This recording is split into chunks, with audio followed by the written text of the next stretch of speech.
สบายดีทุกคนวันนี้เราจะมาเรื่องเหตุการณ์เมื่อคืนนี่ทุกคนเลยก่อนที่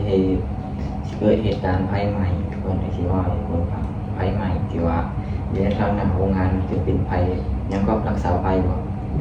ไฟหม้อแปลงไฟหม้อแปลงมันระเบิดไฟเกิดระเบิดเมื่อคืนนี้ดีที่ไฟบ่ไหม้บ่พวกเราอยู่เนาะคอยกำลังนอนกันประมาณเที่ยงคืนนี่แหละสาเหตุที่เกิดขึ้นนะ นี่คือ ก็สิมาว่ามีคนอันนั้นเนาะพันทุกคนเลย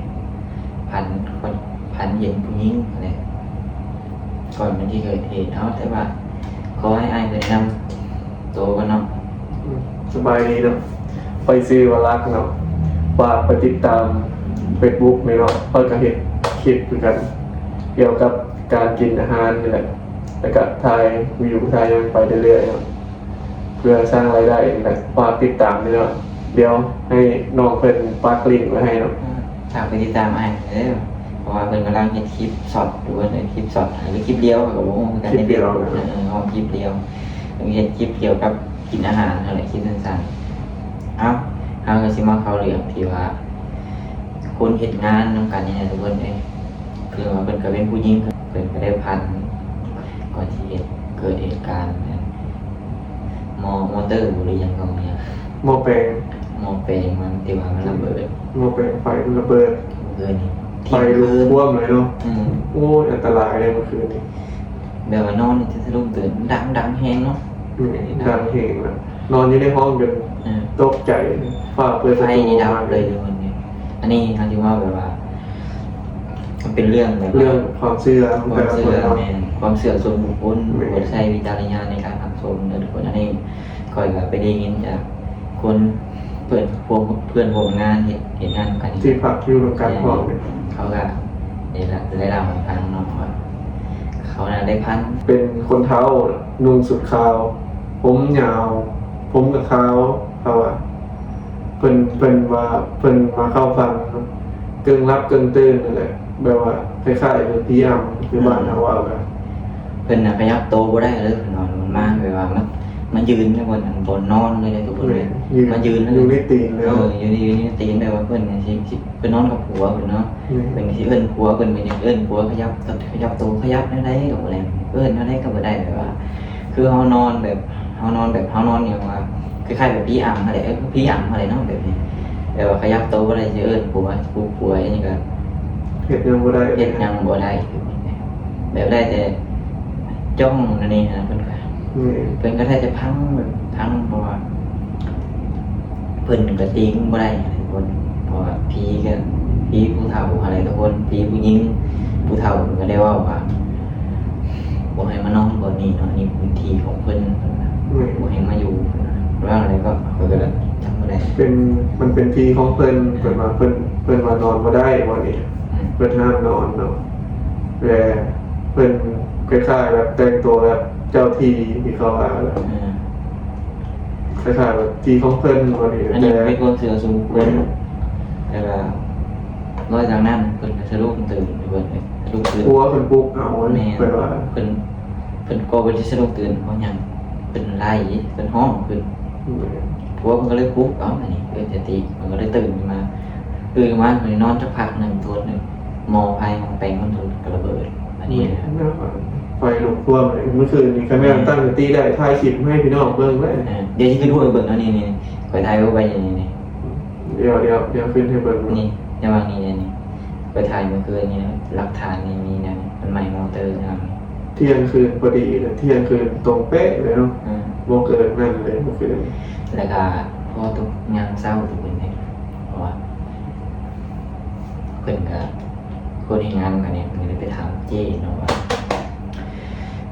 ถามเจ้เป็นอะไรก็พอจะลืมนะ ถามเจ็บอ่ะอยู่นี่เนี่ย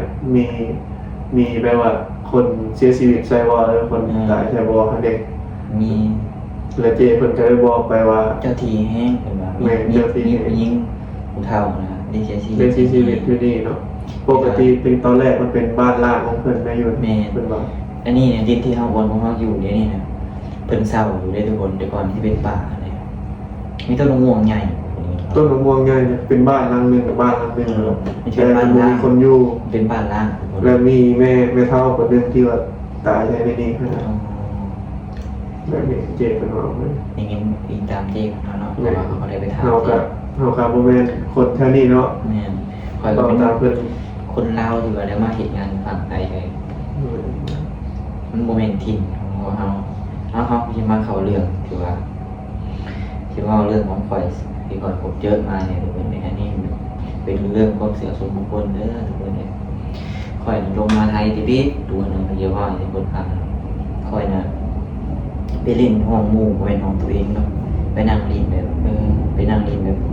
อันนี้ว่าขออนุญาตเด้อไปนั่งกินเบียร์แบบตามสไตล์แบบวัยรุ่นนี่อย่างเงี้ยนั่งตักเบียร์แบบนั่งเล่นนั่งหัวห้องหมู่แต่บัดนี้นะห้องนั้นน่ะมันเป็นแพทด้วยนะมันตึกแบบนี้มันมีคนผูกคอตายด้วยเนี่ยพอเห็นโรงงานอยู่พระประแดงนะที่ว่าประมาณพอเห็นงานเก่าโรงงาน เป็นงานอะไรอยู่ งานลูกกึ่งคอยนะพันทุกคนไอ้คอยนะนอนไปไหนนอนนะพันน่ะมีเงาน่ะดำนะมันเหยียบมองหน้าคอยทุกคนติ้งก็ติ้งบ่ได้วันนี้เงาดำหมู่นะนอนข้างๆมันจะเป็นข้างๆนอนเรียนกันอยู่ทุกคนนอนข้างๆคอยนะติ้งอะไรก็ติ้งอะไรเห็นอะไรก็เห็นอะไรเห็นอะไรก็บ่ได้เพราะว่าคอยนะฮะเคยพบเจอเพื่อนเนี่ยเพราะว่าเฮาบ่แม่นเจ้าของห้องคอยมื้อนั้นคอยนอนคอยไปกราบไหว้เนาะก็เลยเจอมื้อนั้นคอยจนห้องขึ้นแห้งๆหมู่จนคอยเป็นหยังดึงแขนลุกเลยคอยก็เลยว่าคอยห้องไรก็เลยลุกไปเลยว่าหมู่ฟังซะนั้นคืนนั้นคอยบ่นอนเลยทุกคนก็กลับมานอนอยู่ห้องคอยในงานนั้นผมก็มานอนห้องคอยบ่ได้พันอีหยังเลยคอยย่านเลยทุกคนคอยก็หาเคยเห็นอยู่มันหาก็เคยพันเห็นแบบนี้เป็นครั้งแรกในชีวิตขยับโตบ่ได้อยู่ในห้องอะไรคือแบบเป็นตาย่านแห่งนั้นความฝันนะเบิดเรื่องเราก็เอาน้องทุกคนเพราะว่าทำบ่อยากให้คลิปมันยาวนะทุกคนเอาไปพอจบซันนี่เนี่ยไปสำหรับใครที่ว่าอยากให้ปล่อยเห็นคอนเทนต์แบบใดเนาะสามารถคอมเมนต์มาได้เด้อทุกคนเพราะว่าเฮาก็บ่ได้คลิปที่ถ่ายแล้วเนาะการถ่ายไปก็นี้มันอาจจะยาวกว่านี้เนาะเห็นบ่ แม่เลย ใครมาคลิปถ้าอยากเห็นคลิปแบบใดก็สามารถคอมเมนต์มาได้เนาะเบิ่งคลิปมื้อนี้เนาะสิพอจบสำเนียงทุกคนเลยแล้วมาคลิปนี้ก็อย่าลืมกดไลค์กดแชร์ให้ด้วยเพื่อเป็นกำลังใจให้ไปทุกคนเฮาลงคลิปเป็นอยู่อย่างช่องมันเงียบซื่อเด้เห็นคอมเมนต์เห็น FC คนหนึงอยู่ว่าคอมเมนต์มาว่าให้ลงคลิปหน่อยว่าคนไทยก็เลยอัพลงซะตอนนี้กำลังคิดหาคอนเทนต์คิดบ่ มีคอนเทนต์เรื่องดีๆก็แนะนำพวกเราได้นะครับ อยากให้คลิปแบบใดก็สามารถบอกได้เด้อทุกคนคลิปนี้ก็